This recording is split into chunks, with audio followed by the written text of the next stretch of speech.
महाराष्ट्राच्या राजकारणात अनेक स्थित्यंतर घडली, अजूनही काही घडू शकतात हे नाकारू शकत नाही. यदा कदाचित साहेब दादा एकत्र येतील किंवा अजूनही काही काही होऊ शकतं. अजित पवार गटाचे जुन्नर विधानसभेचे आमदार अतुल बेनके यांनी शरद पवारांची भेट घेतली आहे. ज्या हातात घड्याळ आहे त्याच हातानं ते तुतारी वाजवणार का अशी चर्चा या निमित्तानं सुरू झालेली आहे. नेमकी आज तुमची शरद पवारांसोबत जी भेट झाली त्यात काय चर्चा झाली? माझी जी भेट झाली त्याच्यामध्ये कुठलाही राजकीय अर्थ काढण्याची गरज नाही असं मला वाटतं. पवार साहेब हे ज्येष्ठ नेते आहेत, ते आमच्या दृष्टिकोनातून आमचे दैवत आहेत. गेले 40 वर्षाचा बेनके परिवाराचा राजकीय इतिहास हा आदरणीय शरदचंद्रजी पवार साहेब, आदरणीय दादा, सुप्रियाताई, वळसे पाटील यांच्या सोबतीने, त्यांच्या सगळ्यांच्या आशीर्वादाने हा चालू राहिलेला आहे. आणि आत्ता जी राजकीय स्थित्यंतर झाली त्याच्यामध्ये 6 महिन्याच्या तटस्थतेच्या भूमिकेनंतर मी जुन्नर तालुक्याच्या विकासाच्या आणि हिताच्या दृष्टिकोनातून एक जबाबदार लोकप्रतिनिधी म्हणून अजितदादा बरोबर राहणं पसंत केलं. परंतु आता या ठिकाणी तुम्ही भेट घेतल्यानंतर शरद पवार साहेबांना प्रश्न विचारण्यात आला की अतुल बेनके हे अजित पवार गटातून शरद पवार गटात येणार आहेत की त्यांनी या ठिकाणी म्हटले की नेमके ते आत्ता कुठल्या पक्षात आहेत, हल्ली ते कुठं आहेत, याचा अर्थ काय घ्यायचा? शरद पवारांनाही माहीत नाहीये की तुम्ही अजित पवार गटात आहात की शरद पवार गटात?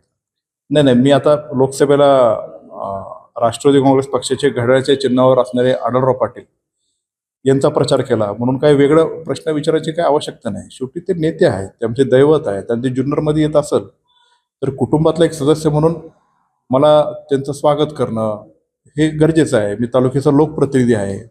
जुन्नरवासियांच्या वतीने ते नेत्याचं स्वागत करणं हे माझं मी कर्तव्य समजतो, म्हणून मी त्यांच्या स्वागतापलीकडे दुसरं काय नव्हतं. बरोबर आहे. स्वागतापलीकडं तुम्ही जरी गेला नसला तरी लोकसभांच्या निकालानंतर बऱ्याचशा घडामोडी या ठिकाणी घडतायत आणि स्वतः शरद पवारांनी सुद्धा सांगितलं की माझ्या पक्षाची दारं सगळ्यांसाठी खुली आहेत. मग अतुल बेनके ते दार ठोठावतायत का?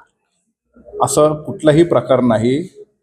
मला साहेब काही बोलले नाही आणि मीही साहेबांना काही बोललो नाही, म्हणून इकडून तिकडं जाणं किंवा कुठून कुठं जाणं याचा प्रश्नच उद्भवत नाही. शेवटी मी पुन्हा एकदा सांगतो, महाराष्ट्राच्या राजकारणात अनेक स्थित्यंतर घडली, अजूनही काही घडू शकतात हे नाकारू शकत नाही. यदा कदाचित साहेब दादा एकत्र येतील किंवा अजूनही काही काही होऊ शकतं, म्हणून निवडणूक कुठून लढायची आणि कशा पद्धतीने पुढे जाणार हे आत्ता तरी काही सांगू शकत नाही. अजूनही काही घडू शकतं असं तुम्ही म्हणताय, तर मग आगामी विधानसभा निवडणुकीमध्ये अतुल बेनके हे तुतारीच्या चिन्हाचे उमेदवार असू शकतात? मी घड्याळ आणि राष्ट्रवादी काँग्रेस पक्षाबरोबर आहे. त्याच्यातून काही नवीन स्थित्यंतर घडली तर मी त्याच्याबद्दल काही सांगू शकत नाही.